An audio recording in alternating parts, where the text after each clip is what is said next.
ನಮಸ್ಕಾರ, ಸುದ್ದಿವಾರ್ತೆಗಳಿಗೆ ಸ್ವಾಗತ. ನಾನು ಆಶಾ ಬಿಆರ್. ಈಗ ಮುಖ್ಯಾಂಶಗಳು.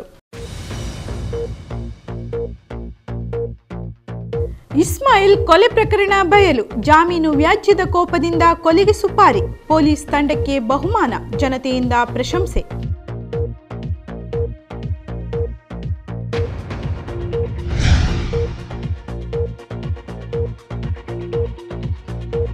ಸವಿತಾ ಸಮಾಜ ಸುಳ್ಯನಗರ ಘಟಕ ಉದ್ಘಾಟನೆ, ಸುಬ್ರಹ್ಮಣ್ಯ ಎಸ್ಐ ಗೋಪಾಲರಿಗೆ ಸನ್ಮಾನ, ಡಿಸೆಂಬರ್ನಲ್ಲಿ ನಡೆಯುವ ಸಮ್ಮೇಳನ ಯಶಸ್ವಿಗೊಳಿಸಲು ಕರೆ.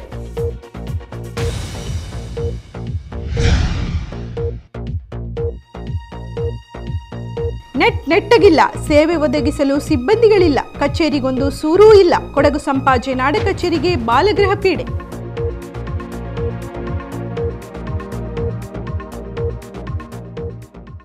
ಈಗ ವಾರ್ತೆಗಳ ವಿವರ. ಕರಾವಳಿ ಕಾಂಗ್ರೆಸ್ ಅಲ್ಪಸಂಖ್ಯಾತ ಘಟಕದ ಅಧ್ಯಕ್ಷ ಇಸ್ಮಾಯಿಲ್ ನೇಲ್ಯಮಜಲು ಅವರನ್ನು ಸೆಪ್ಟೆಂಬರ್ 23ರಂದು ಸುಳ್ಯದ ಐವರ್ನಾಡು ಮಸೀದಿಯ ಬಳಿ ಬರ್ಬರವಾಗಿ ಕೊಲೆ ಮಾಡಿದ ಪ್ರಕರಣಕ್ಕೆ ಸಂಬಂಧಿಸಿ 7 ಮಂದಿ ಆರೋಪಿಗಳನ್ನು ಪೊಲೀಸರು ಬಂಧಿಸಿದ್ದಾರೆ. ಬಂಟ್ವಾಳ ತಾಲೂಕು ಅಮ್ಮುಂಜೆ ಗ್ರಾಮದ ಕಳಾಯಿಮನೆಯ ಅಬ್ದುಲ್ ರಶೀದ್ ಯಾನೆ ಮುನ್ನಾ, ಮಂಗಳೂರು ತಾಲೂಕು ಸುರತ್ಕಲ್ ಕೃಷ್ಣಾಪುರ 8ನೇ ಕ್ರಾಸ್ನ ಅಬ್ಬಾಸ್ ಯಾನೆ ಇಬುಲಿ ಅಬ್ಬಾಸ್, ಪುತ್ತೂರು ತಾಲೂಕು ಕೆದಿಲದ ಉಮ್ಮರ್ ಫಾರೂಕ್ ಎಕೆ, ಬೆಳ್ಳಾರಿಯ ರಹಿಮಾನ್ ಯಾನೆ ರಹೀಂ ಮತ್ತು ಫಾರೂಕ್ ಮಂಗಳೂರು ಬಿಜೈನ ಯಾಕೂಬ್, ಬಂಟ್ವಾಳ ತಾಲೂಕು ನಂದವರದ ಸೊಹೇಲ್ ಬಂಧಿತರು. ಆರೋಪಿಗಳಿಂದ ಕೃತ್ಯಕ್ಕೆ ಉಪಯೋಗಿಸಿದ ರಿಡ್ಸ್ ಕಾರು ಮತ್ತು ಇತರ ಸೊತ್ತುಗಳನ್ನು ವಶಪಡಿಸಿಕೊಳ್ಳಲಾಗಿದೆ. ಅಬ್ಬಾಸ್ ಹಾಗೂ ರಶೀದ್ ಅವರನ್ನು ಸುಳ್ಯ ನ್ಯಾಯಾಲಯಕ್ಕೆ ಹಾಜರುಪಡಿಸಿದ್ದು ಅವರನ್ನು ಪೊಲೀಸ್ ವಶಕ್ಕೆ ನೀಡಲಾಗಿದೆ. ಈ ಕುರಿತು ಹೆಚ್ಚಿನ ವಿವರ ನೀಡಲಿದ್ದಾರೆ ಚಾನೆಲ್ ನಿರ್ದೇಶಕ ದುರ್ಗಾ ಕುಮಾರ್ ನಾಯರ್ಕೆರೆ. ಕಾಂಗ್ರೆಸ್ ಮುಖಂಡ ಇಸ್ಮಾಯಿಲ್ ನೇಲ್ಯಮಜಲು ಅವರ ಹತ್ಯೆ ಆರೋಪಿಗಳನ್ನು ಬಂಧಿಸುವಲ್ಲಿ ಕೊನೆಗೂ ಪೊಲೀಸ್ ತಂಡ ಯಶಸ್ವಿಯಾಗಿದೆ. ಕಾಂಗ್ರೆಸ್ ಅಲ್ಪಸಂಖ್ಯಾತರ ಘಟಕದ ಕರಾವಳಿ ವಿಭಾಗದ ಅಧ್ಯಕ್ಷ ಮತ್ತು ಬೆಳ್ಳಾರೆಯ ಇಸ್ಮಾಯಿಲ್ ನೇಲ್ಯಮಜಲು ಅವರನ್ನು ಐವರ್ನಾಡು ಮಸೀದಿಯಿಂದ ಅವರು ಪ್ರಾರ್ಥನೆಯನ್ನು ಅಂದರೆ ನಮಾಜನ್ನು ಮುಗಿಸಿ ವಾಪಸ್ ಬರುವಾಗ ಬರ್ಬರವಾಗಿ ಹತ್ಯೆಗೈಯಲಾಗಿತ್ತು. ಇದರ 1 ವಾರಗಳ ಒಳಗೆ ಈ ಹತ್ಯೆಯ ಆರೋಪಿಗಳನ್ನು 7 ಮಂದಿ ಆರೋಪಿಗಳನ್ನು ಬಂಧಿಸಲಿಕ್ಕೆ ಪೊಲೀಸ್ ಇಲಾಖೆ ಯಶಸ್ವಿಯಾಗಿದೆ. ಬಂಟ್ವಾಳ ತಾಲೂಕು ಅಮ್ಮಂಜೆ ಗ್ರಾಮದ ಕಳಾಯಿಮನೆ ಅಬ್ದುಲ್ ರಶೀದ್ ಯಾನೆ ಮುನ್ನಾ 32 ವರ್ಷ, ಮಂಗಳೂರು ತಾಲೂಕು ಸುರತ್ಕಲ್ ಕೃಷ್ಣಾಪುರ 8ನೇ ಕ್ರಾಸ್ನ ಅಬ್ಬಾಸ್ ಯಾನೆ ಇಬ್ನು ಅಬ್ಬಾಸ್ 32 ವರ್ಷ, ಪುತ್ತೂರು ತಾಲೂಕು ಕೆದಿಲದ ಉಮ್ಮರ್ ಫಾರೂಕ್ ಎಕೆ 32 ವರ್ಷ. ಸಮಾನ ಪ್ರಾಯದ ಅಂದರೆ 32 ವರ್ಷದ 3 ಆರೋಪಿಗಳು ಇಸ್ಮಾಯಿಲ್ ನೇಲ್ಯಮಜಲು ಅವರನ್ನು ಬರ್ಬರವಾಗಿ ಹತ್ಯೆ ಮಾಡಿದ ಆರೋಪಿಗಳು. ಇದರ ಜೊತೆಗೆ ಈ ಹತ್ಯೆಗೆ ಸುಪಾರಿಯನ್ನು ನೀಡಿದ 4 ಮಂದಿ ಆರೋಪಿಗಳು ಬೆಳ್ಳಾರೆಯ ದಿವಂಗತ MR ಮೂಸಾ ಅವರ ಪುತ್ರ ರಹಿಮಾನ್ ಯಾನೆ ರಹೀಂ ಅಂದರೆ MR ರೆಹಮಾನ್, MR ಫಾರೂಕ್, ಮಂಗಳೂರು ಬಿಜೈನ ಯಾಕೂಬ್ ಖಾನ್, ಅದೇ ರೀತಿ ಬಂಟ್ವಾಳ ತಾಲೂಕು ನಂದಾವರದ ಸೊಹೈಲ್. ಈ 4 ಮಂದಿ ಹತ್ಯೆಗೆ ಸುಪಾರಿಯನ್ನು ನೀಡಿದ ಆರೋಪಿಗಳು. ಹೀಗೆ ಒಟ್ಟು 7 ಮಂದಿಯನ್ನು ಪೊಲೀಸ್ ತಂಡ ಏನು ಇದರ ತನಿಖೆಯನ್ನು ಕೈಗೆತ್ತಿಕೊಂಡಿತು. ಈ ತಂಡ ಸೆರೆ ಹಿಡಿದಿದೆ. ಈ ಪೈಕಿ 2ರನ್ನು ಈಗಾಗಲೇ ನ್ಯಾಯಾಲಯಕ್ಕೆ ಹಾಜರುಪಡಿಸಲಾಗಿದೆ. ಅದೇ ರೀತಿಯಲ್ಲಿ ಕೃತ್ಯಕ್ಕೆ ಬಳಸಲಾದ ರಿಡ್ಸ್ ಕಾರನ್ನು ಕೂಡ ವಶಪಡಿಸಿಕೊಳ್ಳಲಾಗಿದೆ. ಇನ್ನಿತರ ಸಂಬಂಧಿಸಿದಂತಹ ಮಾರಕಾಯುಧಗಳಿರ್ಬೋದು ಅದರ ಪತ್ತೆಗೆ ಕೂಡ ಕ್ರಮಗಳು ಮುಂದುವರಿದಿದೆ. ಮಂಗಳೂರಿನ ಜಿಲ್ಲಾ ಪೊಲೀಸ್ ವರಿಷ್ಠಾಧಿಕಾರಿಯಾಗಿರುವಂತಹ ಭೂಷಣ್ ಗುಲಾಬ್ರಾವ್ ಬೊರಸೆ ಅವರ ನೇತೃತ್ವದಲ್ಲಿ, ಅದೇ ರೀತಿ ಅಡಿಷನಲ್ SP ವೇದಮೂರ್ತಿಯವರ ನೇತೃತ್ವದಲ್ಲಿ ಈ ಒಂದು ಅವರ ಮಾರ್ಗದರ್ಶನದಲ್ಲಿ ಈ ತನಿಖೆಯ ನೇತೃತ್ವವನ್ನು ವಹಿಸಿದವರು ಪುತ್ತೂರಿನ ಸಹಾಯಕ ಪೊಲೀಸ್ ಕಮಿಷನರ್ ರಿಷಂತ್ ಇವರ ನೇತೃತ್ವದಲ್ಲಿ 3 ತಂಡಗಳನ್ನು ಮಾಡಲಾಗಿತ್ತು. ಈ 3 ತಂಡಗಳು ವಿವಿಧ ಕೋನಗಳಲ್ಲಿ ತನಿಖೆಯನ್ನು ನಡೆಸಿ ಅಪರಾಧಿಗಳ ಜಾಡನ್ನು ಹಿಡಿದು ಅವರನ್ನು ಸೆರೆ ಹಿಡಿಯಲು ಯಶಸ್ವಿಯಾಗಿದ್ದಾರೆ.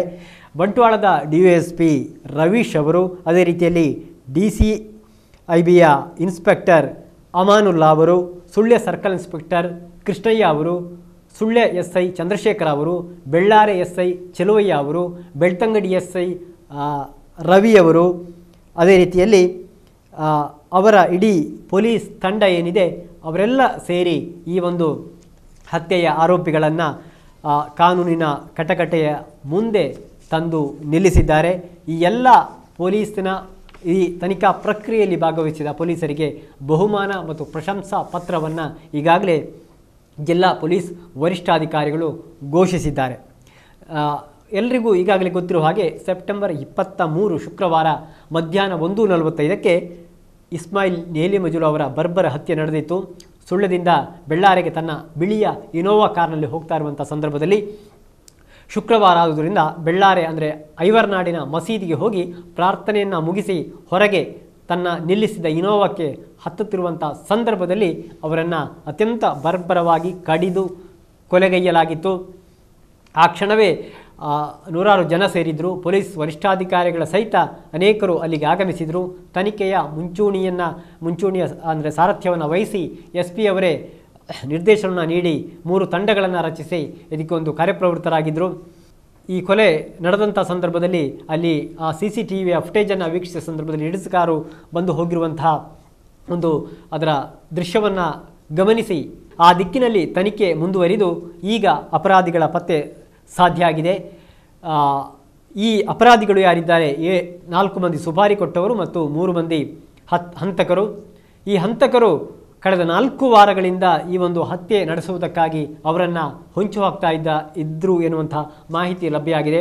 ಆದರೆ ಎಲ್ಲೂ ಕೂಡ ಇಸ್ಮಾಯಿಲ್ ಅವರು ಒಬ್ಬಂಟಿಯಾಗಿ ಕಾಣಸಿಗದೆ ಅವರ ಪತ್ನಿ ಜೊತೆಗಿರ್ತಾ ಇದ್ದರು. ಪತ್ನಿ ಜೊತೆಗಿದ್ದಂಥ ಸಂದರ್ಭದಲ್ಲಿ ಅವರಿಗೆ ಸಹಜವಾಗಿ ಗನ್ಮ್ಯಾನ್ನ ಭದ್ರತೆ ಇತ್ತು, ಅಂಗರಕ್ಷಕ ಇದ್ದರು. ಹಾಗಾಗಿ ಆ ಸಂದರ್ಭ ಕೊಲೆಗೆ ಅದು ಸರಿಯಾದ ಸಂದರ್ಭ ಅಲ್ಲ ಎನ್ನುವಂಥ ಒಂದು ದೃಷ್ಟಿಯಲ್ಲಿ ಆ ಹಂತಕರು ಇವರು ಯಾವಾಗ ಒಬ್ಬಂಟಿಯಾಗಿ ಸಿಗ್ತಾರೆ ಎನ್ನುವುದನ್ನು ಕಾಯ್ತಾ ಇದ್ರು, ಹೊಂಚು ಹಾಕ್ತಾ ಇದ್ರು. ಈ ಬೆಳ್ಳಾರೆಗೆ ಹೋಗ್ತಾ ಇರುವಂಥ ಸಂದರ್ಭದಲ್ಲಿ ಐವರ್ನಾಡು ಮಸೀದಿಗೆ ಹೋಗಿ ಬರುವಾಗ ಅವರು ಒಬ್ಬಂಟಿಯಾಗಿದ್ದರು. ಆ ಸಂದರ್ಭದಲ್ಲಿ ಅವರನ್ನು ಹತ್ಯೆ ಮಾಡಿದರು. ಆ ಹತ್ಯೆಯ ಸಂದರ್ಭದಲ್ಲಿ ಅವರಿಗೆ ಆತ್ಮರಕ್ಷಣೆಗಾಗಿ ಅವರ ಸೊಂಟದಲ್ಲಿ ರಿವಾಲ್ವರ್ ಇದ್ದರೂ ಕೂಡ ಅದನ್ನು ತೆಗೆದು ಆತ್ಮರಕ್ಷಣೆಗಾಗಿ ಗುಂಡು ಹಾರಿಸುವಂಥ ಒಂದು ಸನ್ನಿವೇಶ ಅಲ್ಲಿ ಉಂಟಾಗಲೇ ಇಲ್ಲ. ಯಾಕಂದರೆ ಇವರೆಲ್ಲ ವೃತ್ತಿಪರ ಒಂದು ಹಂತಕರಾಗಿರುವುದರಿಂದ ಆ ಕ್ಷಣ ಮಾತ್ರದಲ್ಲಿ ಅವರಿಗೆ ತಪ್ಪಿಸಲಿಕ್ಕೆ ಸಾಧ್ಯ ಆಗಲಿಲ್ಲ. ಅವರು ಜೀವವನ್ನು ಕಳ್ಕೊಳ್ಬೇಕಾಯಿತು. 3 ತಂಡಗಳಲ್ಲಿ ಇದರ ಒಂದು ಪತ್ತೆ ಕಾರ್ಯ ಒಂದು ಅಪರಾಧದ ಒಂದು ಸುಳಿವನ್ನು ತೆಗೆದುಕೊಂಡಂತಹ ಪೊಲೀಸ್ ತಂಡ ಏನಿದೆ 3 ತಂಡಗಳಲ್ಲಿ ತನಿಖೆಯನ್ನು ನಡೆಸಿತು. ವಿಶೇಷವಾಗಿ ಈ ಹಿಂದೆ ನಡೆದಂತಹ ಅವರ ಮೇಲಿನ ಹಲ್ಲೆ ಪ್ರಕರಣ ಇರ್ಬೋದು, ಕೊಳಂಬಳದ ಜಾಗದ ವಿವಾದ ಇರ್ಬೋದು, ಇದೆಲ್ಲವನ್ನು ಒಂದು ರೀತಿಯಲ್ಲಿ ಕಲೆ ಹಾಕಿ ಈ ನಿಟ್ಟಿನಲ್ಲಿ ತನಿಖೆಯನ್ನು ಕೈಗೊಂಡು ಈ ಪೊಲೀಸ್ ತಂಡ ಅಪರಾಧಿಗಳ ಪತ್ತೆಗೆ ಹೊಂಚು ಹಾಕಿತ್ತು. ಈಗ ಅಪರಾಧಿಗಳು ಸಿಕ್ಕಿರುವಂಥದ್ದು ನೀವು ಗಮನಿಸಿರ್ಬೋದು. ಕಳೆದ ವಾರದ ನಮ್ಮ ಸುದ್ದಿ ಬಿಡುಗಡೆ ಪತ್ರಿಕೆಯಲ್ಲಿ ಈ ಕೊಲೆಗೆ ಕಾರಣವಾಗುವ 2 ಅಂಶಗಳನ್ನು ತರ್ಕಿಸಲಾಗಿತ್ತು, 2 ಕಾರಣಗಳನ್ನು ಅಲ್ಲಿ ಉಲ್ಲೇಖಿಸಲಾಗಿತ್ತು. ಬಹುಶಃ ವಿಪರ್ಯಾಸ ಅಂತಂದರೆ ಈ 2 ಸಂಗತಿಗಳು ಅವರ ಕೊಲೆಗೆ ಕಾರಣ ಆಗಿದೆ ಎನ್ನುವಂಥದ್ದು. ಮತ್ತು ಈ 2 ಸಂಗತಿಗಳಲ್ಲಿ 2 ಘಟನೆಗಳಲ್ಲಿ ಇವರ ವಿರೋಧವನ್ನು ಕಟ್ಟಿಕೊಂಡ ವ್ಯಕ್ತಿಗಳು ಅವರು ಒಂದಾಗಿ ಈ ಕೊಲೆಗೆ ಸುಪಾರಿಯನ್ನು ನೀಡಿದ್ದಾರೆ ಎನ್ನುವುದನ್ನು ಗಮನಿಸಬಹುದಾಗಿದೆ. ಈ 2 ಪ್ರಕರಣ, ಒಂದು ಅದು ಬೆಳ್ಳಾರೆಯ ಮಸೀದಿ ಪಕ್ಕದ ಜಾಗದಕ್ಕೆ ಸಂಬಂಧಿಸಿ MR ಸಹೋದರರಿಗೂ ಇಸ್ಮಾಯಿಲ್ ಇರುವಂಥ ಒಂದು ದ್ವೇಷ, ಜಮೀನಿನ ದ್ವೇಷ. ನಮ್ಗೆ ಗೊತ್ತಿದೆ ಬೆಳ್ಳಾರೆಯ ಆ ಕೇಂದ್ರ ಸ್ಥಳದಲ್ಲಿ ಏನು ಮಸೀದಿ ಏನಿದೆ ಆ ಮಸೀದಿಯ ಆಡಳಿತ ಮಂಡಳಿಗೂ ಮತ್ತು ಈ ದಿವಂಗತ MR ಮೂಸಾ ಅವರಿಗೂ ಮತ್ತು ಅವರ ಪುತ್ರರಿಗೆ ಬಹಳ ಕಾಲದಿಂದ ಜಮೀನಿನ ವ್ಯಾಜ್ಯ ಉಂಟಾಗಿತ್ತು. ಈ ಸಂದರ್ಭದಲ್ಲಿ ಇಸ್ಮಾಯಿಲ್ ರವರು ಆ ಮಸೀದಿಯ ಆಡಳಿತ ಮಂಡಳಿಯ ಪರವಾಗಿದ್ದರು. ಸಹಜವಾಗಿ ಈ MR ಸಹೋದರರಿಗೂ ಮತ್ತು ಇಸ್ಮಾಯಿಲ್ ಅವರಿಗೂ ಜಮೀನಿನ ವಿಚಾರವಾಗಿ ದ್ವೇಷ ಉಂಟಾಗಿತ್ತು. ಆ ಕಡೆ ಈ ಕಡೆ ಕೇಸ್ ಕೊಟ್ಟುಕೊಂಡಿರುವಂತಹ ವ್ಯಾಜ್ಯಗಳನ್ನು ಹೂಡುವಂಥ ಸಂದರ್ಭಗಳು ಎದುರಾಗಿತ್ತು. MR ಸಹೋದರಲ್ಲಿ ಒಬ್ಬರಾಗಿರುವಂಥ ಸಿದ್ದಿಕ್ರ ಮೇಲೆ ನಿರಂತರವಾಗಿ ಕೇಸುಗಳು ದಾಖಲಾಗಿತ್ತು. ಹಾಗಾಗಿ ಅವರು ಮತ್ತು ಇಸ್ಮಾಯಿಲ್ರ ಮೇಲೆ ಬದ್ಧ ದ್ವೇಷ ಇತ್ತು. ಇದು ಎಲ್ಲವೂ ಕೂಡ ಮುಂದುವರಿದು ಕಳೆದ 2014 ಏಪ್ರಿಲ್ 30ರಂದು MR ಸಿದ್ದಿಕ್ ಈ ವಹೀದಾ ಇಸ್ಮಾಯಿಲ್ ಮತ್ತು ಇಸ್ಮಾಯಿಲ್ ದಂಪತಿಯ ಮೇಲೆ ದಾಳಿ ನಡೆಸುವಂಥ ಅಂದರೆ ಚೂರಿಯಿಂದ ಇರ್ತದಂಥ ಒಂದು ಪ್ರಕರಣ ನಡೆದಿತ್ತು. ಆ ಪ್ರಕರಣದ ಬಳಿಕ ಅಲ್ಲಿರುವಂಥ ಸಾರ್ವಜನಿಕ ಅವರನ್ನು ಪೊಲೀಸರಿಗೆ ಒಪ್ಪಿಸಿ ಅವರು ಕಾನೂನಿನ ಪ್ರಕಾರ ಕೇಸಾಗಿ ಜೈಲಿಗೆ ಹೋಗಿ ಆನಂತರ ಜಾಮೀನಿನಲ್ಲಿ ಬಿಡುಗಡೆಗೆ ಬಂದು ಅವರು ಗೋವಾಕ್ಕೆ ತೆರಳಿದಂಥ ಒಂದು ಘಟನೆ ನಡೆದಿತ್ತು. ಬಹುಶಃ ಈ ಒಂದು ಘಟನೆಯ ಅಂಶವನ್ನು ಕೇಂದ್ರೀಕರಿಸಿ ತನಿಖೆ ಮುಂದುವರಿದಿತ್ತು. ಆಗ ಪೊಲೀಸರಿಗೆ ಈ ಕೊಳಂಬಳದ ಜಾಗದ ವಿವಾದ ಕೂಡ ಅದರ ವಿವಾದದ ವಿಚಾರ ಕೂಡ ಗೊತ್ತಾಯಿತು. ಆ ನಿಟ್ಟಿನಲ್ಲಿ ಕೂಡ ತನಿಖೆಯನ್ನು ಮಾಡಿದರು. ಇದು ಇದು ಅಂದರೆ MR ಸಹೋದರಿಗೂ ಮತ್ತು ಇಸ್ಮಾಯಿಲ್ರಿಗೂ ಇರುವಂತಹ ಒಂದು ದ್ವೇಷದ ಒಂದು ಘಟನೆ. ಇನ್ನೊಂದು ಕೊಳಂಬಳಕ್ಕೆ ಸಂಬಂಧಿಸಿರುವಂತಹ ಒಂದು ಜಾಗದ ವಿವಾದ. ಮೂಲತಃ ಸುಳ್ಳಿದವರಾಗಿದ್ದುಕೊಂಡು ಪ್ರಸ್ತುತ ಮಂಗಳೂರಿನ ವಿಜಯಿಯಲ್ಲಿ ವಾಸಿಸ್ತಾ ಇರುವಂತಹ ಯಾಕೂಬ್ ಖಾನ್ ಅವರು ಮಂಗಳೂರಲ್ಲಿ ರಿಯಲ್ ಎಸ್ಟೇಟ್ ಬಿಸ್ನೆಸ್ಸನ್ನು ಮಾಡ್ತಾಯಿದ್ರು. ಅವರಿಗೆ ಈ ಕೊಳಂಬಳ ಅಂದರೆ ನೆಟ್ಟಾರು ಮತ್ತು ಬೆಳ್ಳಾರೆ ನಡುವೆ ಇರುವಂಥ ಕೊಳಂಬಳ ಪ್ರದೇಶದಲ್ಲಿರುವಂಥ 4 ಎಕರೆ ಜಾಗವನ್ನು ಅದನ್ನು ಸೈಟ್ ಮಾಡಿ ಅದನ್ನು ಮಾರಾಟ ಮಾಡುವಂಥ ಒಂದು GP ಏನಿದೆ ಪವರ್ ಆಫ್ ಅಟಾರ್ನಿಯನ್ನು ಅವರು ಇಸ್ಮಾಯಿಲ್ಗೆ ನೀಡಿದರು. ಆ ಸಂದರ್ಭದಲ್ಲಿ ಇಸ್ಮಾಯಿಲ್ ಮತ್ತು ಯಾಕೂಬ್ ಖಾನ್ ಕೆಲವು ವರ್ಷದ ಹಿಂದೆ ಅದು ಗಳಸ್ಯ ಕಂಠಸ್ಯ ಅಂದರೆ ಅಷ್ಟು ಆತ್ಮೀಯತೆ ಸಲುಗೆಯಿಂದ ಇದ್ದಿದ್ದರು, ಗೆಳೆತನ ಇತ್ತು. ಆ ಕಾರಣಕ್ಕಾಗಿ ಅವರಿಗೆ ಈ GPಯನ್ನು ಅವರು ನೀಡಿದರು. ಇನ್ನು ಕಳೆದ ವರ್ಷ ಅದೇ ಜಾಗದ ಪಕ್ಕದಲ್ಲಿರುವಂಥ 3 ಎಕರೆ ಜಾಗವನ್ನು ಅದು ಇಸ್ಮಾಯಿಲ್ ಹೆಸರಿಗೆ ಕ್ರಯಪತ್ರವನ್ನು ಕೂಡ ಮಾಡಿಸಲಾಗಿತ್ತು. ಆ ಕ್ರಯಪತ್ರ ಮಾಡಿಸುವ ಸಂದರ್ಭದಲ್ಲಿ ಅವರು 30 ಲಕ್ಷವನ್ನು ಮಾತ್ರ ಕೊಟ್ಟು ಈ ಕ್ರಯಪತ್ರ ಮಾಡಿಸಿದ್ದಾರೆ ಎನ್ನುವಂಥ ಒಂದು ಮಾತಿತ್ತು. ಅದೇ ರೀತಿಯಲ್ಲಿ ಯಾವುದೇ ಹಣ ನೀಡದೆ ಒಂದು ಆತ್ಮೀಯತೆ ನೆಲೆಯಲ್ಲಿ ಕ್ರಯಪತ್ರ ನೀಡಿ ಮತ್ತೆ ಹಣ ಕೊಡ್ತೇವೆ ಎನ್ನುವಂಥ ಆ ರೀತಿಯಲ್ಲಿ ಕ್ರಯಪತ್ರವನ್ನು ಮಾಡಿದ್ದಾರೆ ಎನ್ನುವಂಥ ಮಾತು ಕೂಡ ಕೇಳಿ ಬರ್ತಾಯಿತ್ತು. ಅದೇನೇ ಇರಲಿ, ಈ ಒಂದು ಜಮೀನಿನ ಕಾರಣದಿಂದ ಅವರೊಳಗೆ ವೈಮನಸ್ಸು ಉಂಟಾಯಿತು. ಹೇಗೆ ಆತ್ಮೀಯತೆಯಿಂದ ಇದ್ದಂಥ ಇಬ್ಬರು ವ್ಯಕ್ತಿಗಳು ಅವರು ಪರಸ್ಪರ ಬದ್ಧ ದ್ವೇಷಗಳಾಗುವಂಥ ಒಂದು ಸ್ಥಿತಿ ನಿರ್ಮಾಣ ಆಯಿತು. ಈ ಜಮೀನು ವಿವಾದಕ್ಕೆ ಸಂಬಂಧ ಹಾಗೆ ಯಾಕೂಬ್ರವರು ಪೊಲೀಸರಿಗೆ ದೂರನ್ನು ನೀಡುತ್ತಾರೆ, ಪೊಲೀಸ್ ಅಧಿಕಾರಿಗಳಿಗೆ ದೂರನ್ನು ನೀಡುತ್ತಾರೆ. ಆದರೆ ಕಾನೂನು ಪ್ರಕಾರವಾಗಿ ಅದು ಸರಿ ಇದ್ದಿದ್ದರಿಂದ ಪೊಲೀಸರು ಕೈಚೆಲ್ಲಿ ನ್ಯಾಯಾಲಯಕ್ಕೆ ಹೋಗುವ ಸಲಹೆಯನ್ನು ನೀಡುತ್ತಾರೆ. ಆದರೆ ಈ ಸಂದರ್ಭದಲ್ಲಿ ಇದಕ್ಕಿಂತ ಮೊದಲು ಒಂದು ಬೇರೆ ಕಾರಣದಿಂದ ವಿವಾದದಿಂದ ಏನು ದ್ವೇಷ ಇತ್ತು ಇಸ್ಮಾಯಿಲ್ರಿಗೆ, MR ರೆಹಮಾನ್ರಿಗೆ ಇಸ್ಮಾಯಿಲ್ರ ಮೇಲೆ, ಆ ಸಂದರ್ಭದಲ್ಲಿ ಯಾಕೂಬ್ ಖಾನ್ ಕೂಡ ಒಂದು ರೀತಿಯಲ್ಲಿ ಅವರು ಇಬ್ಬರು ಕೂಡ ವಿರೋಧ ಇದರಿಂದ ಒಂದು ಸಮಾನ ದುಃಖಿಗಳಾಗಿದ್ದರು. ಹಾಗೆ ಯಾಕೂಬ್ ಖಾನ್ ಅವರು MR ಸಹೋದರನ ಸಂಪರ್ಕಿಸ್ತಾರೆ, ಈ ಜಾಗದ ವಿವಾದವನ್ನು ಹೇಳ್ತಾರೆ. ಆ ಸಂದರ್ಭದಲ್ಲಿ MR ರೆಹಮಾನ್ ಅವರಿಗೆ ಒಂದು ನ್ಯಾಯವಾದಿಯನ್ನು ಪರಿಚಯ ಮಾಡಿಕೊಟ್ಟು ಈ ಕಾನೂನನ್ನು ಅದರ ವ್ಯಾಜ್ಯಗಳನ್ನು ಮುಂದುವರಿಸಲಿಕ್ಕೆ ಒಂದು ಸಲಹೆಯನ್ನು ಕೂಡ ನೀಡಿದರು. ಅವರು ಆ ವಕೀಲರು ಇದಕ್ಕೆ ಸಂಬಂಧಪಟ್ಟ ಹಾಗೆ ದಾಖಲೆಗಳನ್ನು ಕೂಡ ಸಂಗ್ರಹಿಸ್ತಾ ಇದ್ದಾರೆ ಎನ್ನುವಂಥ ಕೂಡ ಮಾಹಿತಿ ಕೂಡ ಲಭ್ಯ ಆಗ್ತಾ ಇತ್ತು. ಈ ಸಂದರ್ಭದಲ್ಲಿ ಸಹಜವಾಗಿ ಆ ನಂತರದ ಬೆಳವಣಿಗೆಯಾಗಿ ಈ ಒಂದು ಹತ್ಯೆ ನಡೆದಿದೆ, ಅದಕ್ಕೆ ಸುಪಾರಿ ನಡೆದಿದೆ ಎನ್ನುವುದು ಇಲ್ಲಿ ಪೊಲೀಸರ ತನಿಖೆಯಿಂದ ಗೊತ್ತಾಗಿದೆ. ಹಾಗಾಗಿ ಒಂದು ರೀತಿಯಲ್ಲಿ ಜಮೀನಿನ ದ್ವೇಷ ಈ ಒಂದು ಕೊಲೆಗೆ, ಇಸ್ಮಾಯಿಲ್ ಅವರ ಕೊಲೆಗೆ ಕಾರಣ ಆಗಿದೆ ಎನ್ನುವಂಥದ್ದು. ಈ ಸಂದರ್ಭದಲ್ಲಿ ಇಬ್ಬರೂ ಸೇರಿ ಅವರ ಕೊಲೆಯ ಸಂಚನ್ನು ರೂಪಿಸಿ ಉಮರ್ ಫಾರೂಕ್ ಏಕೆ ಈ ಪ್ರಕರಣದ ಈ ಹಂತಕರಲ್ಲಿ 3ರಲ್ಲಿ ಬಹಳ ಪ್ರಮುಖವಾದ ಆರೋಪಿ, ಅವರಿಗೆ ಅವರು ಸುಪಾರಿಯನ್ನು ನೀಡ್ತಾರೆ.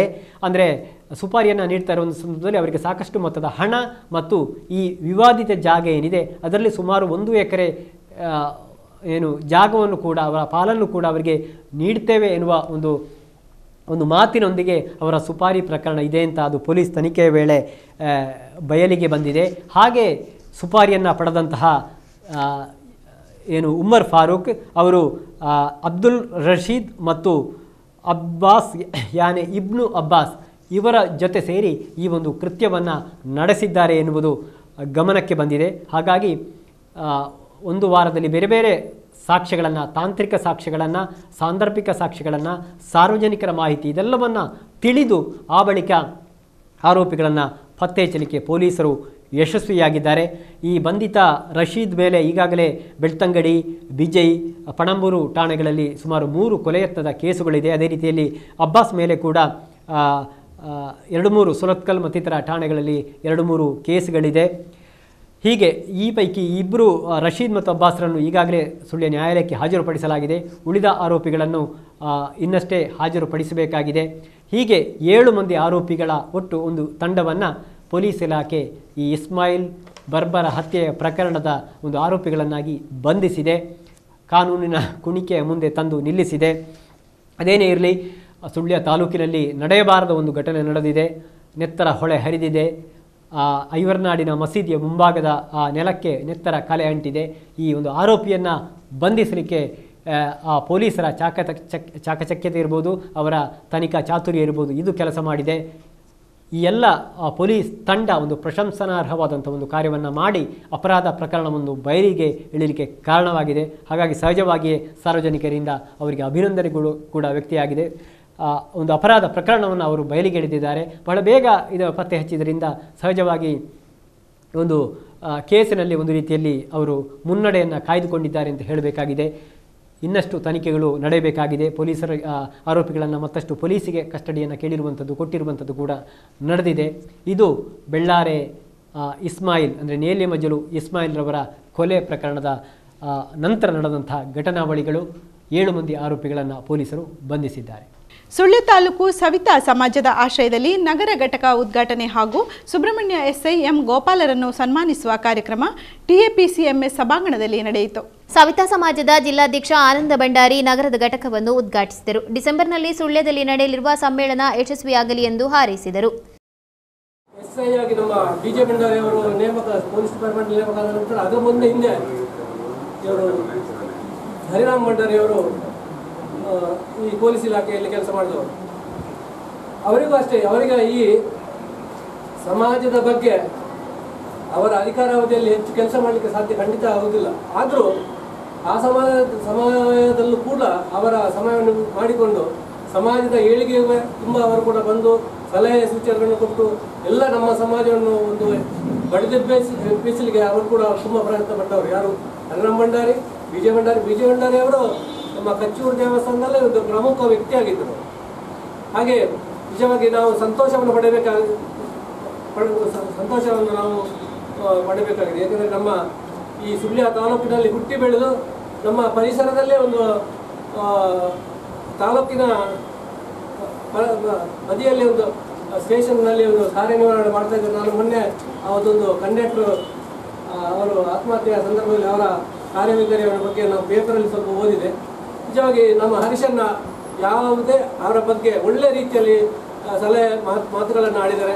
ಇನ್ನೂ ಅಷ್ಟೇ ಸುಬ್ರಹ್ಮಣ್ಯ ಎಸ್ಐ ಗೋಪಾಲ್ ಅವರನ್ನು ಸಮಾರಂಭದಲ್ಲಿ ಸನ್ಮಾನಿಸಲಾಯಿತು. ಸಮಾಜದ ಹಿರಿಯರಾದ ಬಾಬು ಭಂಡಾರಿ ಬೆಳ್ಳಾರೆ ಸನ್ಮಾನಿಸಿದರು.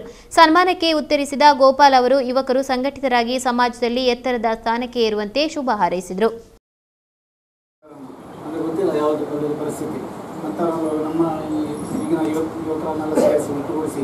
ಒಂದು ಮಹಾಸಮ್ಮೇಳನ ತಾಲೂಕು ಮಟ್ಟ ಸಮಾವೇಶ ನಾವೆಲ್ಲರೂ ಅಂದರೆ ನಮ್ಮ ಹಿರಿಯರಿಂದ ಇಷ್ಟು ಮೊನ್ನೆ ಹುಟ್ಟಿದ ಹುಡುಗನಿಂದ ಹಿರಿಯರ ತನಕ ಎಲ್ಲ ಒಟ್ಟುಗೊಳಿಸಿ ಅವರಿಗೆ ಒಂದು ಸಹಕಾರ ಕೊಡ್ತಾ ಇದ್ದಾರೆ. ಇಲ್ಲ ಸುತ್ತೂರಿಗೆ ನಮ್ಮ ಇಲಾಖೆಯಲ್ಲಿ ಒಂದು 3-4 ಸರ್ತಿ ಕರೆದು ನಮ್ಮನ್ನು ಬರಲಿಕ್ಕಾಗಲಿಲ್ಲ.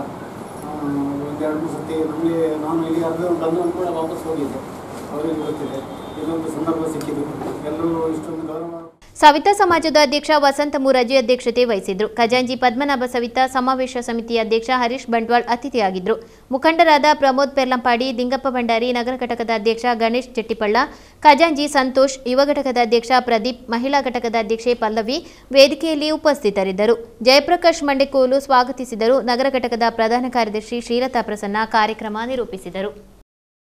ಸುಳ್ಯ ತಾಲೂಕಿನ ಕೊಡಗು ಗಡಿ ಪ್ರದೇಶದಲ್ಲಿರುವ ಕೊಡಗು ಸಂಪಾಜೆ ನಾಡ ಕಚೇರಿಯು ಹಲವಾರು ಸಮಸ್ಯೆಗಳ ಆಗರವಾಗಿದ್ದು, ಇದನ್ನು ಅವಲಂಬಿಸುವ ನಾಗರಿಕರು ಬವಣೆ ಪಡುವಂತಾಗಿದೆ.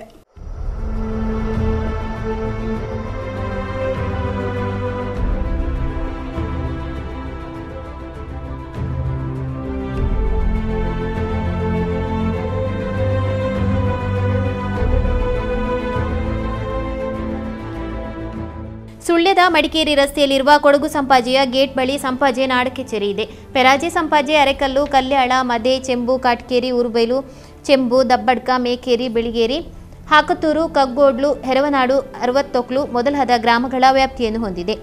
ಇದಕ್ಕೆ ಇಲ್ಲಿರುವ ಕಟ್ಟಡ ಬ್ರಿಟಿಷರ ಕಾಲದ್ದು. ಅದೀಗ ಸೋರುತ್ತಿದೆ. ಚಾವಣಿ ಛಿದ್ರವಾಗಿದೆ. ಹಾಗಾಗಿ ಅದಕ್ಕೆ ಪ್ಲಾಸ್ಟಿಕ್ ಹಾಸಲಾಗಿದೆ. ಹೀಗಿದ್ದು ಮಳೆ ಬರುವಾಗ ಒಳಗೆ ಕೊಡೆ ಹಿಡಿದು ನಿಲ್ಲಬೇಕಾದ ಪರಿಸ್ಥಿತಿ.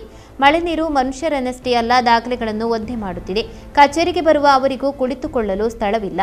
ಇನ್ನೊಂದು ಪ್ರಮುಖ ಸಮಸ್ಯೆ ಇಂಟರ್ನೆಟ್. ಅದು ಕೊಯ್ನಾಡು ಮತ್ತು ಸಂಪಾಜೆಗಳಲ್ಲಿ 2 ಟವರ್ಗಳಿವೆ. ಆದರೆ ಇಲ್ಲಿಗೆ ಸಿಗ್ನಲ್ ಸಿಗುವುದು ಕಡಿಮೆ. ಹಾಗಾಗಿ ಇಲ್ಲಿ ವೈಫೈ ಸರಿಯಾಗಿ ಕೆಲಸ ಮಾಡುತ್ತಿಲ್ಲ. ಪರಿಣಾಮ ಅಂತರ್ಜಾಲದ ಮೂಲಕ ಆಗುವ ಅನೇಕ ಕೆಲಸ ಕಾರ್ಯಗಳು ನಿಧಾನವಾಗುತ್ತಿದೆ. ಪರಿಣಾಮ ಜನ ಹಲವು ಬಾರಿ ಕಚೇರಿಗೆ ಅಲೆದಾಡಬೇಕಾದ ಸ್ಥಿತಿ ಇದೆ. ಪಹಣಿ ಪತ್ರ, ಆದಾಯ, ಜಾತಿ ಪ್ರಮಾಣ ಪತ್ರ ಸರಿಯಾದ ಸಮಯಕ್ಕೆ ದೊರೆಯದೆ ಜನ ಕಷ್ಟಪಡುವಂತಾಗಿದೆ.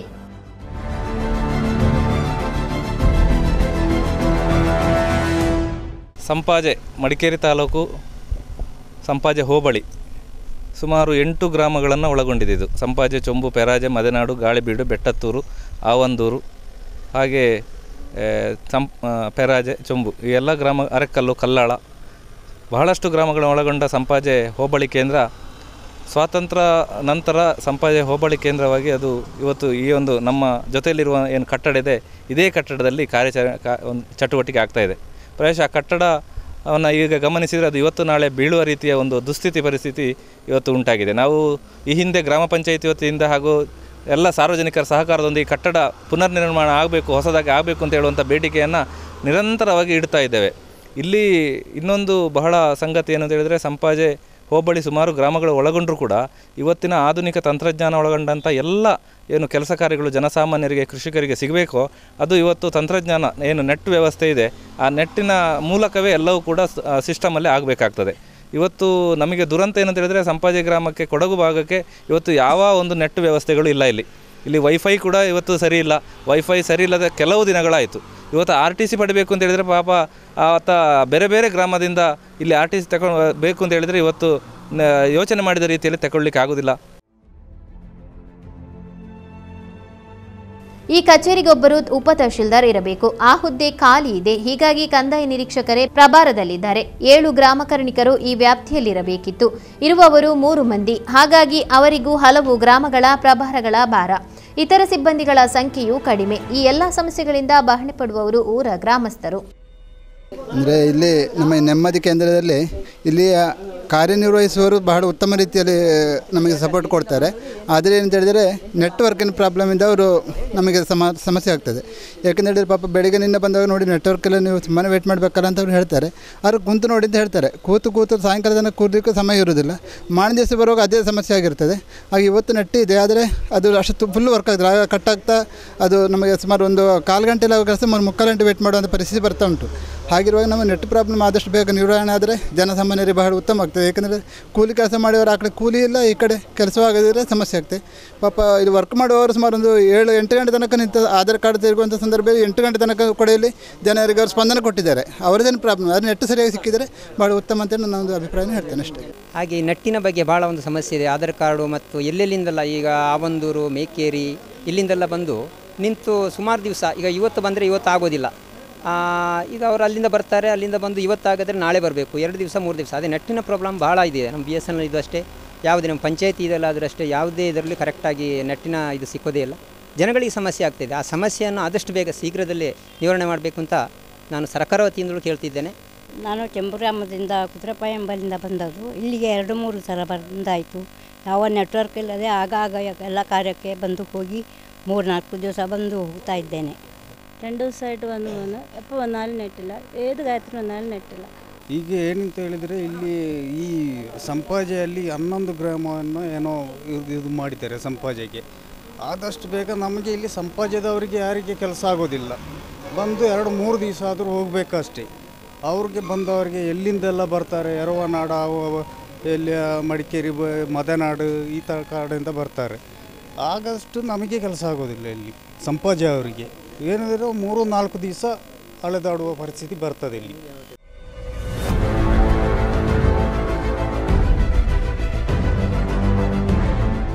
ನಾಡಕಚೇರಿಯ ಪ್ರಮುಖ ಸಮಸ್ಯೆ ಬಗೆಹರಿಸುವುದು ಜನತೆಯ ಹಲವಾರು ವರ್ಷಗಳ ಬೇಡಿಕೆ. ಆದರೆ ಈಡೇರದೆ ಜನ ಕಷ್ಟಪಡುವಂತಾಗಿದೆ. ಇದನ್ನು ಸರ್ಕಾರ ಗಂಭೀರವಾಗಿ ಪರಿಗಣಿಸಬೇಕು ಎನ್ನುತ್ತಾರೆ ಸಂಪಾಜೆಯ ಪೈಶ್ವಿನಿ ಸೇವಾ ಸಹಕಾರಿ ಬ್ಯಾಂಕ್ನ ಅಧ್ಯಕ್ಷ ಬಾಲಚಂದ್ರ ಕಳಗಿ. ಇವತ್ತು ಯಾವುದಾದ್ರೂ ಇನ್ಕಮ್ ಸರ್ಟಿಫಿಕೇಟ್ ಬೇಕು ಅಥವಾ ಯಾವುದಾದ್ರೂ ಒಂದು ದಾಖಲಾತಿಗಳನ್ನು ಬೇಕು ಅಂತ ಹೇಳಿದರೆ ಇಲ್ಲಿ ಯಾವುದೇ ರೀತಿಯ ಸಿಸ್ಟಮಲ್ಲಿ ತಗೊಳ್ಳಿಕ್ಕೆ ಬಹಳ ಕಷ್ಟದಾಯಕ. ಇದು ನಮ್ಮ ಎಲ್ಲ ಸರ್ಕಾರಿ ನೌಕರರಿಗೂ ಇಲಾಖೆಯವರಿಗೆ ಗೊತ್ತಿದೆ. ಆದರೆ ಸರ್ಕಾರದ ಗಂಭೀರ ಪರಿಗಣಿಸಬೇಕು. 8-10 ಗ್ರಾಮಗಳೊಳಗೊಂಡ ಈ ಗ್ರಾಮಕ್ಕೆ ಇವತ್ತು ಒಂದು ಆಧುನಿಕ ತಂತ್ರಜ್ಞಾನ ಇಲ್ಲ ಅಂತ ಹೇಳಿದರೆ ಇವತ್ತು ರಾಷ್ಟ್ರದಾದ್ಯಂತ ಅಂತಾರಾಷ್ಟ್ರೀಯ ಮಟ್ಟದಲ್ಲಿ ನಮ್ಮ ಭಾರತದ ಅಭಿವೃದ್ಧಿಯ ಆ ಒಂದು ಇವತ್ತಿನ ಘಟನೆಗಳನ್ನು ನೋಡಿದರೆ ನಾವು ಅದರಲ್ಲಿ ಬಹಳ ಹಿಂದೆ ಇದ್ದೀವಿ. ಪಕ್ಕದ ಕಲ್ಲುಗುಂಡಿಯಲ್ಲಿದೆ, ಕೊಯ್ನಾಡಲ್ಲಿದೆ. ಆದರೆ ನಮ್ಮ ಗಡಿ ಪ್ರದೇಶಕ್ಕೆ ಅದು ಯಾವುದೇ ರೀತಿಯಲ್ಲಿ ಸೌಲಭ್ಯ ವಂಚನೆಯಿಂದ ನಾವು ಇವತ್ತು ಬಳಲ್ತಾ ಇದ್ದೇವೆ. ಸಂಪಾಜೆ ಅದಕ್ಕೆ ಪೂರಕವಾಗಿ ಇವತ್ತು ಸಂಪಾಜೆ ಗ್ರಾಮ ಪಂಚಾಯತಿ ಇರ್ಬೋದು, ಪೈಶ್ವಿನಿ ಸಹಕಾರ ಸಂಘ ಇರ್ಬೋದು, ಶಾಲೆಯ ವಾತಾವರಣ ಇರ್ಬೋದು, ಆಸ್ಪತ್ರೆಯ ಚಟುವಟಿಕೆ ಇರ್ಬೋದು, ಅಥವಾ ದಿನನಿತ್ಯದ ವೈಯಕ್ತಿಕ ಚಟುವಟಿಕೆ ಕೂಡ ಇವತ್ತು ನೆಟ್ ಸಿಸ್ಟಮ್ ಇಲ್ಲದ್ದು ಇದು ನಮಗೆ ದೊಡ್ಡದಾದಂಥ ದುರಂತ. ಅದಕ್ಕೆ ಅತ್ಯಂತ ನಮ್ಮೆಲ್ಲರೂ ನಾವು ಇವತ್ತು ಸಫರ್ ಆಗುವಂಥದ್ದು ನಮ್ಮ ಕಂದಾಯ ಇಲಾಖೆಯ ಮೂಲಕ. ಅದಕ್ಕೆ ತಕ್ಷಣ ಸರ್ಕಾರ ಅದನ್ನು ಈ ಭಾಗಕ್ಕೆ ಒಂದು ಟವರನ್ನು ಅಳವಡಿಸಬೇಕು. ಅದಕ್ಕೆ ಸಂಬಂಧಪಟ್ಟ ತಂತ್ರಜ್ಞಾನವನ್ನು ಅಭಿವೃದ್ಧಿಗೊಳಿಸಬೇಕು ಅಂತ ಹೇಳುವಂಥ ಒಂದು ಬೇಡಿಕೆ ನಮ್ಮದು. ಹಾಗೆ ಈ ಕಟ್ಟಡ ಕೂಡ ಆದಷ್ಟು ಶೀಘ್ರದಲ್ಲಿ ಆಗಬೇಕು ಅಂತ ಹೇಳುವ ಬೇಡಿಕೆ ಇದೆ.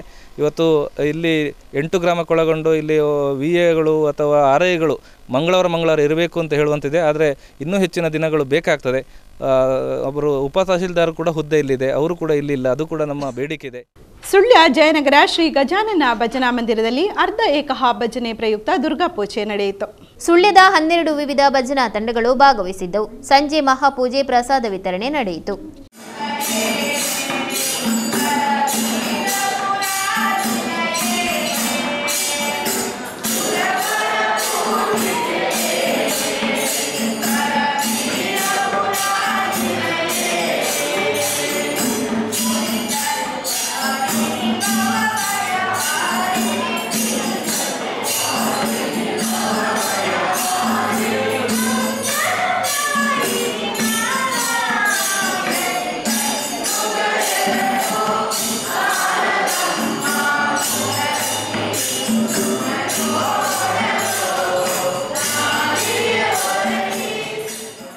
ನವರಾತ್ರಿ ಎಂದರೆ ತಟ್ಟನೆ ನೆನಪಾಗುವುದು ಹುಲಿವೇಷ. ನವರಾತ್ರಿ ಆರಂಭವಾಗುತ್ತಿದ್ದಂತೆ ಕರಾವಳಿಯಲ್ಲಿ ತಮಟೆ ಸದ್ದು ಅನುರಣ, ತೇಟ್ ಹುಲಿಯಂತೆ ಕಾಣುವ ವೇಷಧಾರಿಗಳಿಂದ ರಸ್ತೆ ವೃತ್ತಗಳಲ್ಲಿ ವಿಶಿಷ್ಟ ನರ್ತನ.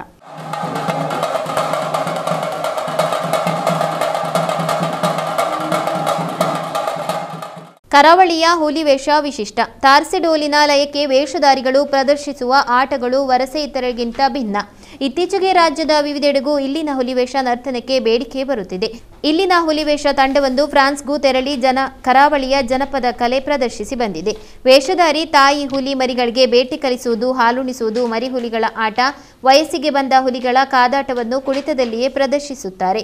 ನವರಾತ್ರಿಗೆ ವೇಷ ಧರಿಸುವುದಾದರೆ ಚೌತಿಗೆ ಅಥವಾ ನವರಾತ್ರಿ ಮೊದಲ ದಿನ ತೆಂಗಿನಕಾಯಿ, ಅಕ್ಕಿ, ಬಾಳೆಹಣ್ಣು ಇಟ್ಟು ಗಣಪತಿ ನೆನೆದು ಸಂಕಲ್ಪ ಮಾಡಬೇಕು.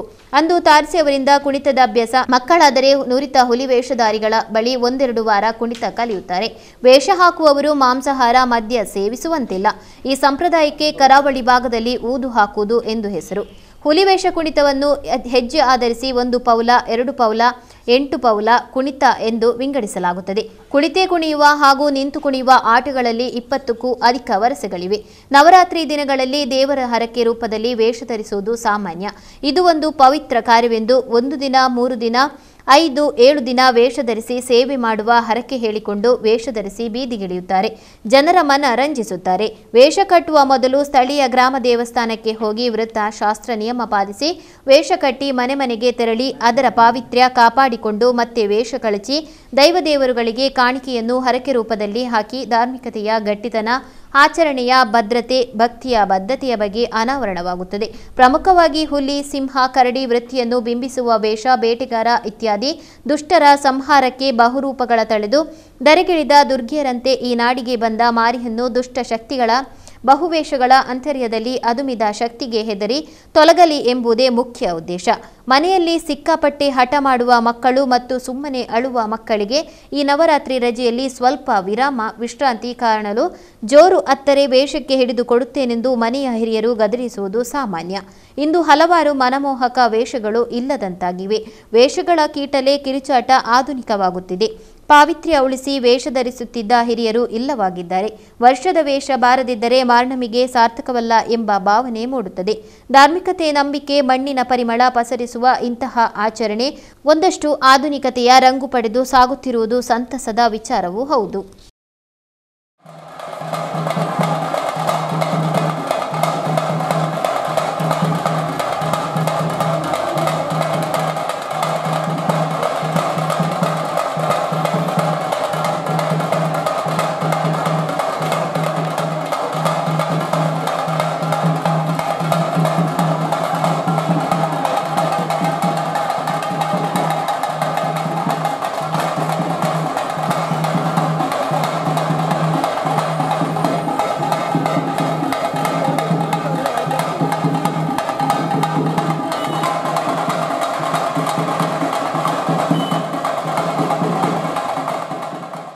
ಸುಳ್ಯದಿಂದ ಕೊಯನಾಡು ಕಡೆಗೆ ಹೋಗುತ್ತಿದ್ದ ಶ್ರೀ ಕಟೀಲ್ ವ್ಯಾನ್ನ ಮೇಲೆ ಗೋನಡ್ಕ ಬಳಿ ಜಿಂಕೆಯೊಂದು ಹಾರಿದ ಘಟನೆ ನಡೆದಿದೆ.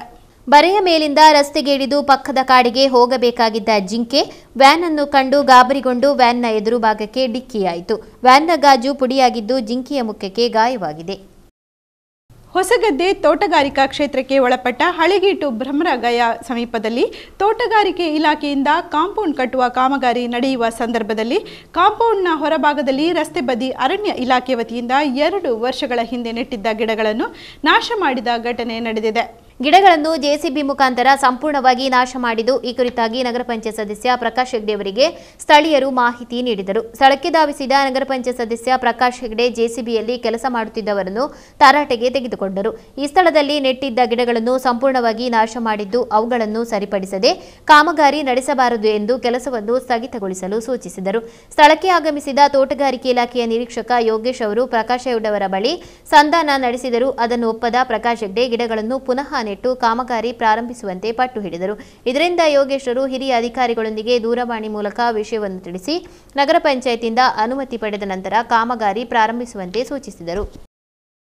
ನೂತನವಾಗಿ ಅಸ್ತಿತ್ವಕ್ಕೆ ಬಂದ ಲಾಲ್ ಬಹದ್ದೂರ್ ಶಾಸ್ತ್ರಿ ಸಾಂಸ್ಕೃತಿಕ ಮತ್ತು ಕಲಾ ಸಂಘದಿಂದ ಗಾಂಧಿ ಮತ್ತು ಲಾಲ್ ಬಹದ್ದೂರ್ ಶಾಸ್ತ್ರಿ ಅವರ ಜನ್ಮದಿನಾಚರಣೆಯನ್ನು ವಿವೇಕಾನಂದ ವೃತ್ತದ ಬಳಿ ಇರುವ ಬಿಸಿಎಂ ಹಾಸ್ಟೆಲ್ನಲ್ಲಿ ಆಚರಿಸಲಾಯಿತು. ಸಂಘದ ಗೌರವ ಅಧ್ಯಕ್ಷ ಎಂ ವೆಂಕಪ್ಪಗೌಡ ಕಾರ್ಯಕ್ರಮ ಉದ್ಘಾಟಿಸಿದರು. ಸಂಘದ ಅಧ್ಯಕ್ಷ ಸಾಹಿತಿ ಎಚ್ ಭೀಮಾರಾವ್ ವಾಸ್ಟರ್ ಅಧ್ಯಕ್ಷತೆ ವಹಿಸಿದ್ದರು. ಗೌರವ ಸಲಹೆಗಾರ ಕೆಟಿ ವಿಶ್ವನಾಥ ಪ್ರಧಾನ ಭಾಷಣ ಮಾಡಿದರು.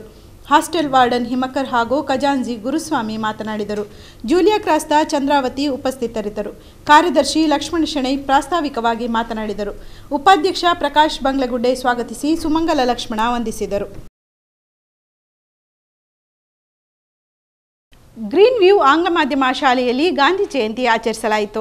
ಶಾಲಾ ಆಡಳಿತ ಮಂಡಳಿಯ ಸಂಚಾಲಕ ಬಿಎಸ್ ಶರೀಫ್, ಉಪಾಧ್ಯಕ್ಷ ಕೆಎಂ ಮುಯ್ಯುದ್ದೀನ್, ಪ್ರಧಾನ ಕಾರ್ಯದರ್ಶಿ ಕೆಬಿ ಇಬ್ರಾಹಿಂ, ಜಿಲ್ಲಾ ಯೋಜನಾ ನಿರ್ದೇಶಕ ಕೆಎಂ ಮುಸ್ತಾಫಾ, ಮುಖ್ಯೋಪಾಧ್ಯಾಯರಾದ ಬಿಪಿ ಅಮರನಾಥ ಮೊದಲಾದವರು ಉಪಸ್ಥಿತರಿದ್ದರು. ಮಕ್ಕಳಿಗೆ ಗಾಂಧೀಜಿಯ ಬಗ್ಗೆ ಭಾಷಣ ಕಾರ್ಯಕ್ರಮ ನಡೆಯಿತು.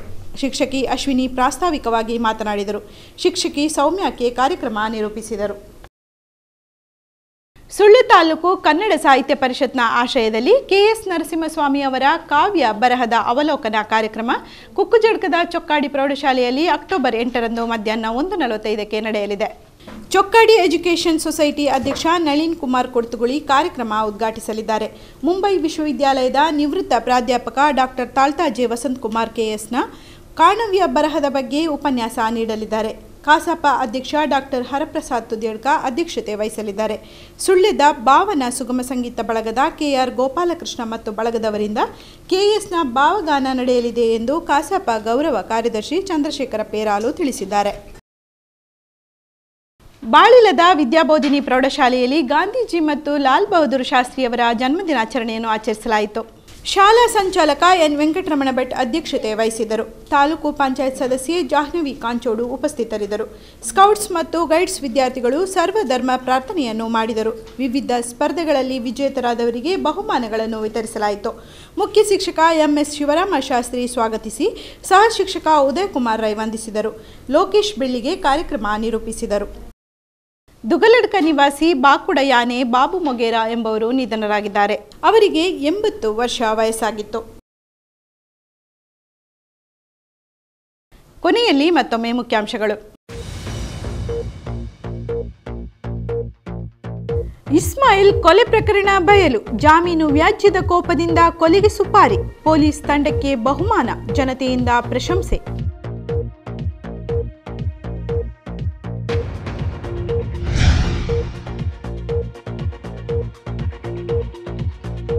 ಸವಿತಾ ಸಮಾಜ ಸುಳ್ಯನಗರ ಘಟಕ ಉದ್ಘಾಟನೆ, ಸುಬ್ರಹ್ಮಣ್ಯ ಎಸ್ಐ ಗೋಪಾಲರಿಗೆ ಸನ್ಮಾನ, ಡಿಸೆಂಬರ್ನಲ್ಲಿ ನಡೆಯುವ ಸಮ್ಮೇಳನ ಯಶಸ್ವಿಗೊಳಿಸಲು ಕರೆ.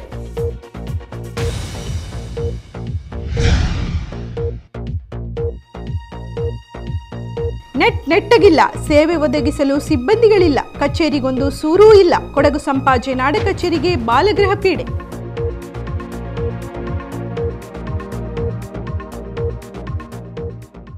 ಇದು ಈವರೆಗಿನ ಸುದ್ದಿ. ನಿರಂತರ ಕಾರ್ಯಕ್ರಮಗಳಿಗಾಗಿ ನೋಡ್ತಾ ಇರಿ ಸುದ್ದಿ ಚಾನಲ್.